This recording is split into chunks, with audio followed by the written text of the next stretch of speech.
So Bill 23 is a new piece of legislation in Ontario. It's meant to increase the speed and pace at which houses are built in Ontario. And I've looked at it as an ecologist, and I find there are a number of things quite interesting about the act. It's being described by some folks in the industry and in environmental groups as scary and something that we should be alerted about. I see it as an opportunity. The province is going to be changing some of the pieces of technical guidance that are associated with environmental approvals in Ontario that I think have been long overdue for replacement and modernization. We've been in a place where we've been using, for example, with wetlands in Ontario, a technical guidance document that was written in 1983, the Ontario Wetland Evaluation System. And it was really good in its day, and it served a purpose. I was involved field testing it in 1982. I'm very familiar with the guide. I'm very familiar with the process that people go through to evaluate wetlands and the outcomes that can come with that technical guide, but it's 20 or 30 years out of date now. We really need to modernize it. And taking this moment to modernize it gives us an opportunity to be more creative with it. We need to move away from a guide that ranks wetlands on points. In Ontario, if you get 600 points out of 1,000 points, a wetland is provincially significant. There's some other rules about that too. That's what it takes to become provincially significant. So all wetlands are important. All wetlands perform important functions. We need wetlands on the landscape. But not every wetland is the same, and not every wetland is significant. So we could change how we described significant. We could make the manual more accurately reflect the functional importance. We might look at things like, how long has a wetland been on the landscape? Is it really young? Is it there because it's an old golf course irrigation pond? Is it an old farm pond? Is it there because a farm lane backed up a culvert and created a wetland upstream of the road or the laneway? Those young, disturbed features that haven't been on the landscape for very long, those are more replaceable. They're generally filled with invasive plants that aren't necessarily helpful in our landscape. So if we decided that those were the types of wetlands that wouldn't necessarily be significant, they may be really important and valuable on a landscape, especially where there aren't that many wetlands, but if we chose to say in those situations, we can remove some of them. And if we remove them, we'll replace them, but we won't just replace them with the same kind of degraded feature. We'll plan to do something better, and we can do better. We're creative people. We've got the science. We've built wetlands. There are groups like Ducks Unlimited that have been building wetlands for years. So we know how to do this. So it's time to do it better. And it's time to do it faster, because we are losing ground because of the biodiversity crisis, the loss of biodiversity, climate change. Things are moving at a pace where we can't afford the same old traditional slow approach to approvals and getting things done on the ground. We've got to speed this up. So Bill 23 also gives us a chance to look at natural heritage. The province is suggesting that, if we're going to look at natural heritage on our landscape, we can do it differently. The province is looking for comments about how would we do that differently.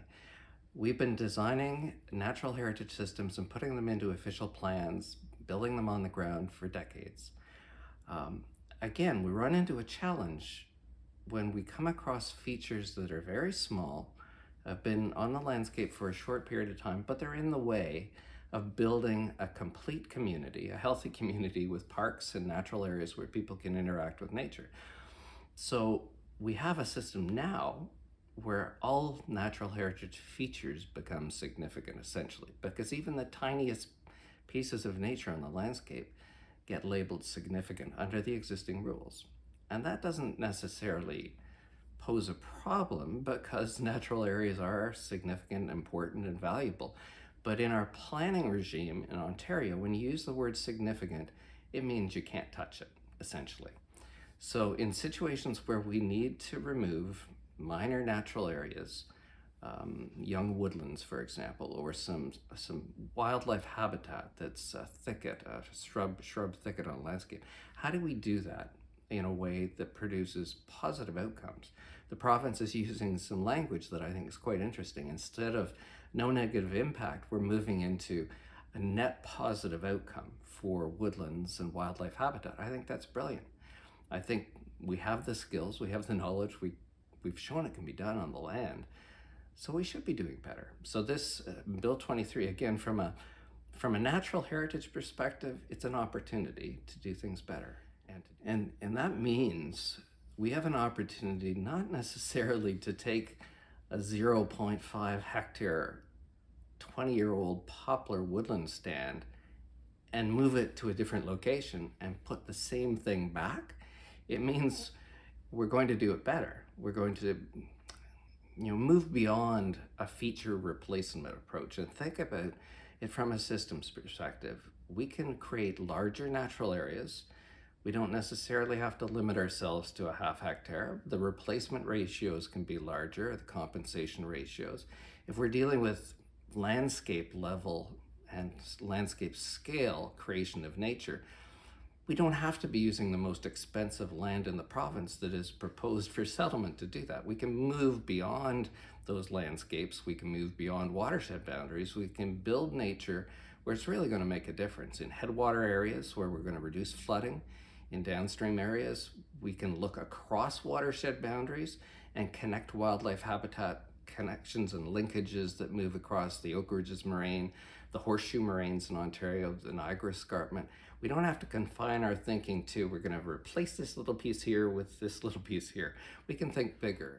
This is a moment where this legislation allows us, with the notion of offsetting, which I think is not a dirty word. Offsetting shouldn't be something that is off-putting. Offsetting is something I find a very traditional word in impact assessment. Offsetting is a form of mitigation. It's used globally. If you can't avoid an impact, you're going to have to remove a feature.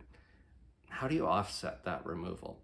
And offsetting it implies understanding that feature really clearly, understanding the natural conditions, understanding if there's cultural importance attached to it or historical or heritage importance. You really need to understand the feature and how it functions on the landscape before you can decide how you're going to replace it. And then it's not so much about replacing it, because we can do better than replacing a lot of the features that we're going to take off the landscape. We can be helping to create larger features, filling in gaps in existing natural heritage systems. For example, there are places where there are holes in woodlands, where there are pockets that are left open, small farm fields that aren't necessarily viable anymore, and they can be reforested. So you don't have a gap in a forest, you have a bigger forest. And there are different species that use larger forests. The bigger the forest, the more diversity. And you start to get some species that need big patches of forest. So you can fill in some small woodland openings and have a magnified impact on the size of interior habitat that some species are really going to need and appreciate. So we have an opportunity to do it strategically and differently and selectively and creatively so that we can magnify the positive impact. I've done this for decades. And some of the projects I've worked on have taken literally more than a decade to get approved. Our approvals process, the way it's set up, we end up arguing, and we argue for years about things that don't necessarily improve the outcomes. We've set ourselves up in such polarized positions where nature isn't benefiting from these arguments, and if we can move from polarization to collaboration, and that requires being authentic in our discussions and being creative.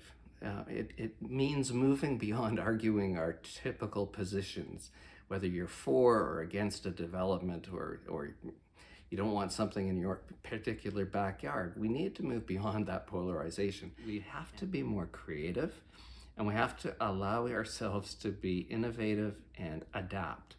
We need to listen to each other respectfully. We need to understand the science. We need to make better decisions, because ultimately the decisions we're making once we harness these resources a little bit differently, there'll be better outcomes. We'll create better nature outcomes, and the outcomes for nature generally will be significantly increased and accelerated, which is what we need right now.